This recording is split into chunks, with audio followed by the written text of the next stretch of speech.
Your Excellency, Mrs. Janet Kagame, the First Lady of the Republic of Rwanda, members of the Diplomatic Corps, our trailblazers, distinguished guests, ladies and gentlemen, good afternoon. Let me begin by saying that it is a great pleasure to be here today as we as Kenyans join the rest of the world in celebrating the 2022 International Women's Day. I am happy to note that this gathering does include an intergenerational mix of participants from the entire spectrum of our society. Our progress on gender equality has been driven by countless women at the grassroots, in academia, in politics, but entrepreneurial women. And since 2013, through the Women Enterprise Fund, for example, over 20 billion Kenya shillings has been dispersed to over 1 million women enterprises across our country. And since the implementation of our new constitution in 2010, various legislations have been enacted to advance gender equality. Among the most notable is the Matrimonial Property Act of 2013, which safeguards women's property rights, the Land Act and the Land Registration Act, which secures women's land rights, the Prevention Against Domestic Violence Act of 2015, as well as the Election Offences Act 2016, to protect women against violence during elections. Ladies and gentlemen, it is notable, yes, that we have made significant progress in empowering our women folk, but we cannot say that we have achieved all our objectives, and therefore we cannot rest on our laurels. There are still outstanding systemic, structural, and cultural barriers, as well as regional disparities to address. A continuous focus on gender issues is therefore a priority for my administration and should be so even for future administrations. To enable girls from poor backgrounds to stay in school, we have ensured that at least 50% of scholarships are allocated to girls. In 2020, for example, out of 4,811 out of 9,000 scholarships were awarded to girls. And in addition, the government allocates annually about 400 million Kenya shillings to ensure that girls in public schools have access to free sanitary towels. Your Excellencies, ladies and gentlemen, female genital mutilation is one cultural practice that has continued to undermine the realization of the potential of our women folk. Indeed, it undermines the participation of girls in education, and in addition, it has harmful health consequences. In recognition of this fact, I did make a personal commitment to lead the war to end female genital mutilation.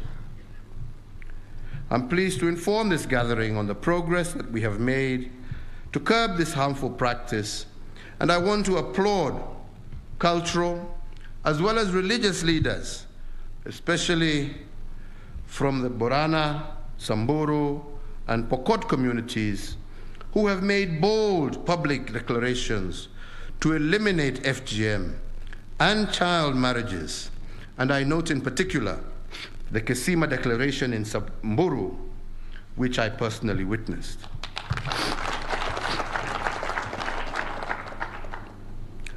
Gender-based violence violates women's basic human rights. It undermines women's productivity, and it diminishes their self-worth. Gender-based violence also has serious and disruptive spillover effects on our children. As a country, we are proud to co-lead the Global Action Coalition on advancing gender equality and ending all forms of gender-based violence. And indeed, last June, during the Paris Generation Equality Forum, we announced a set of bold commitments to address systemic barriers that allow gender-based violence to thrive in Kenya. And to date, we have recognized some progress towards the fight against gender-based violence. First, we have developed guidelines for the management of county gender-based violence recovery centers to ensure that survivors have access to quality essential services. Second, in October of last year, we launched the integrated policy response to gender-based violence for the National Police Service, and the policy would steer the National Police Service in the establishment, management, and operations of one-stop centers to provide survivors with comprehensive legal, psychosocial, as well as health support. And third, an anti-FGM prosecution unit that has been set up in the Office of the Director of Public Prosecutions. So, ladies and gentlemen, while the government will continue to strengthen the laws and regulations to address gender-based violence, it is incumbent upon all of us as individuals and society to protect our women and girls. These are our daughters, our sisters, and our loved ones. I must at this stage refer to what was referred to here, because without a doubt that was a very disheartening thing to see, and it is only one of others that have occurred across this country, we must be honest. And yesterday, I did give instructions and I have ordered a crackdown on all border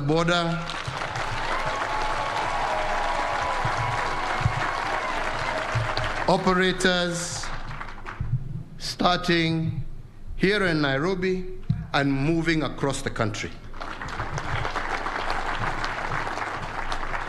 And the reason I have just chosen just to pause, just to refer to this, is because I know with this, and because we're in the silly season of politics, there are some out there who will go out and start saying the government is harassing small traders, small business people. There is nothing further from the truth. We want to see our young people succeed in their businesses. There is no government that has done more to support our young people in trying to foster their businesses. There is no government that has done what we have done to help these borders in terms of reducing the price of these motorbikes. And we have seen the number and how they have flourished across the country. That was not done because we wanted to kill their business. We wanted to promote their business. We wanted to ensure that they are able to earn a decent daily wage, which is still our commitment. We applaud the many wonderful young men, and in some cases women, who ride these motorbikes and do great service to this country, delivering people who ordinarily would have had to walk long distances, that last mile, where a bus or a matatu will not go, and helping passengers with their luggage to get to their doorsteps.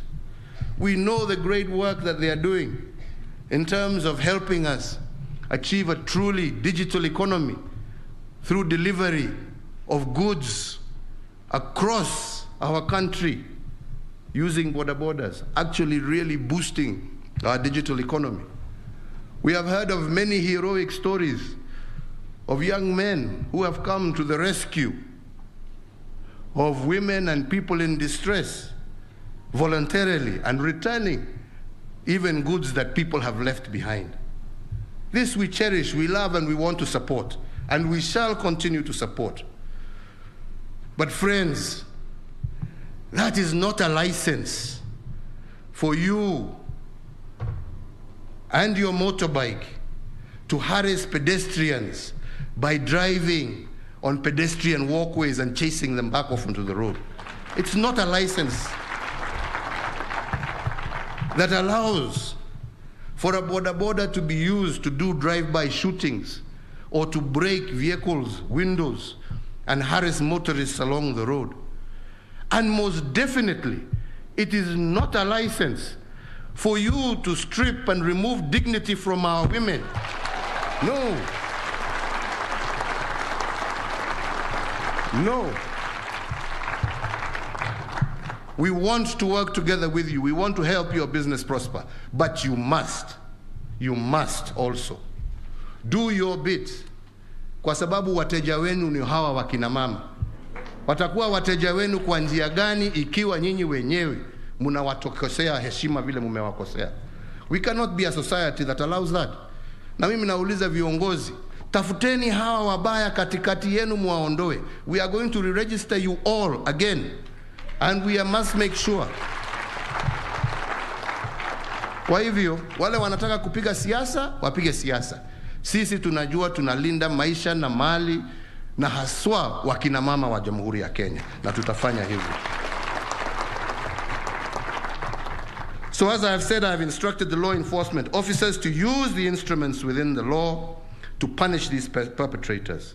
And there should never be a repeat of what we saw, for this is a blight on the entire Kenyan society. So, distinguished ladies and gentlemen, we are here today on the theme gender equality, today for a sustainable tomorrow. And this recognizes that climate change as well as environmental degradation pose an existential threat to the planet. However, while everyone is threatened, it is the world's poorest and those in vulnerable situations, especially women and girls, who bear the brunt of climate-related social economic effects. All the evidence underscores the vital link between gender, social equity, and climate change, and recognizes that without gender equality, a sustainable future will remain out of reach. In the last 5 years, Kenya has witnessed severe as well as prolonged droughts and the worst locust outbreak in 25 years, while rising water levels in the Rift Valley have also displaced thousands of people. Women have been disproportionately affected because of their central role in crop and livestock production. Women walk long distances to look for water, and they have left behind children and small livestock whom they are forced to look after while men move away in search of scarce pasture and water in pastoral communities. And they also bear the brunt of the national resource-based conflicts, as we have seen in parts of our country. But women are not just victims of climate change. I do believe, as we have heard today, that they are also part of the solution. As agents of change to mitigate climate change and to strengthen resilience and adaptability, we have a strong platform for women to be at the forefront of sustainability. Actions we have taken to strengthen women empowerment, improve their ownership of assets such as land, and to increase their control of financial resources have consolidated the role of women as change makers. We now need to harness that capacity by putting women and girls at the center of our climate change initiatives. This includes initiatives on climate financing, new technologies, as well as training. I applaud the many women in Kenya who are at the forefront in leading sustainability initiatives across the country. They include women groups, such as a group in Marsabit that is working with World Vision and the Kenya Forestry Service to promote regreening and reforestation initiatives.